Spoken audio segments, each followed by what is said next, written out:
let's move on to tackling cybercrime. So what do we mean by cybercrime? Now again, if you remember a few slides back or a few topics back, we talked about information security and we talked about cybersecurity, and we talked about the difference between both of them. Information security could be about anything, normally contained within the organization, the data that the organization has, and us securing those data by introducing the security controls that we talked about. Cybersecurity would be something that is on the internet or on the web. So any web application that I have deployed on the internet, any databases that I have, that would talk about cybersecurity. So if your Facebook account gets hacked or your OneDrive gets hacked, that's where cybersecurity comes into the picture. But if your physical computer gets hacked because your password got cracked by a physical attack, that's where your information security is. So some of the basic ways of preventing cyber attacks on us. Use unique and strong passwords. We've just discussed the complexity of the passwords. We want to keep them random. They should not be guessable. They should not be based on dictionary words, and they should be randomized in such a way that they cannot be predicted or guessed.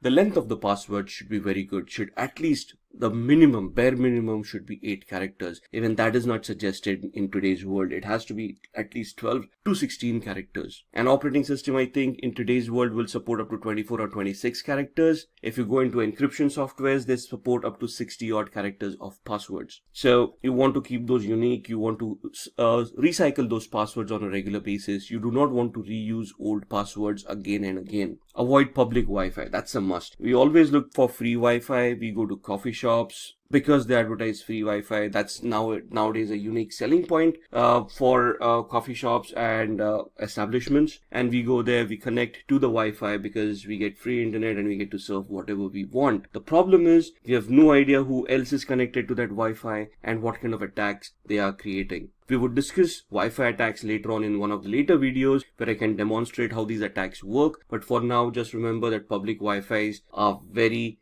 risky. And if your security is not up to the mark, you might just end up getting hacked like nobody's business. Ignore and delete mails from unknown senders. Phishing attacks, very common attacks in today's world. You get an email saying you've won a lottery or you've been chosen for something, or please click here to download your free software and something like that.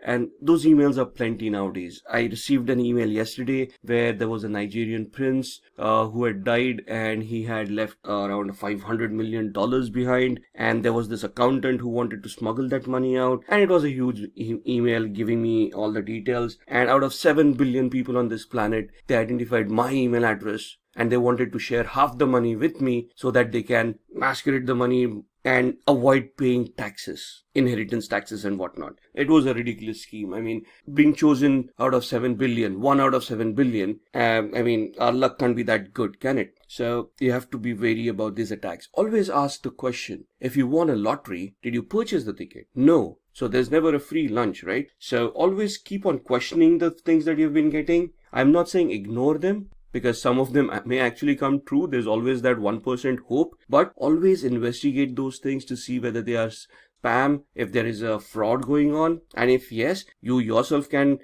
communicate with the law enforcement agency and try to figure out who is responsible for that fraud. Make use of antivirus software and always keep it updated. Again, let's not go for the free antivirus softwares because they may be good at detecting infections, but when they come for disinfecting those files, then that's where they ask for money. And that's when you're going to run around and say, okay, let me see which is a very good antivirus to disinfect this kind of a infection. So there are a lot of antiviruses out there, I know that, and it's very confusing which is the best one today. Now, the problem is whichever is the best one in the market may not be the best one for the operating system that you're using. For example, I mean, there would be a good antivirus for Windows 7, but the same antivirus installed on Windows 8 or Windows 10 wouldn't be that effective. So always do an investigation. The best way to look at antiviruses and identifying which antivirus suits you is to investigate that antivirus and see the detection rate of that antivirus. See how often does it detect the infections that you're looking at. What you can do is you can head on to a website called virustotal.com. That's virustotal.com. It's a Google owned website. They have around 60 to 70 odd scanners on that website. Most of the known antivirus scanners are there. try to figure out, try to see if you can get hold of an infected file. Be very careful, you don't want to get infected yourself, or your computer. You can upload it to that particular website and analyze that file and see which antivirus detects those kind of viruses. A few files, a few infections over here and there, and you will come to know which antiviruses would work for you. Use multi-factor authentication or two-step processes for authentication. Just don't rely on a username and password. Register devices, get OTPs either on your email or on your devices. That gives you an added layer of security. If your password gets compromised, that's still okay, because now the hacker will need to simulate your phone as well. So that's added headaches, and it may just not be worth it. There are so many other people who don't use these kind of techniques who can be hacked much easily than people who have an added layer of security introduced. And be very careful when you're downloading apps. Now, when we say applications on your mobile phones as well as in your computers, on your mobile phone, you still have a certain level of security where you can go to the Apple Marketplace or whatever it is called, the Google Marketplace or whatever it is called, and they do have some level of control. But when you talk about Windows operating systems and you're going on to the open internet to look for different kinds of softwares, you have no idea whether the website that you're on is trustworthy or is hosted by a hacker with a malware on that particular file that you're downloading, especially if you're downloading a pirated program. Never download a pirated program. So be very careful when you're downloading apps.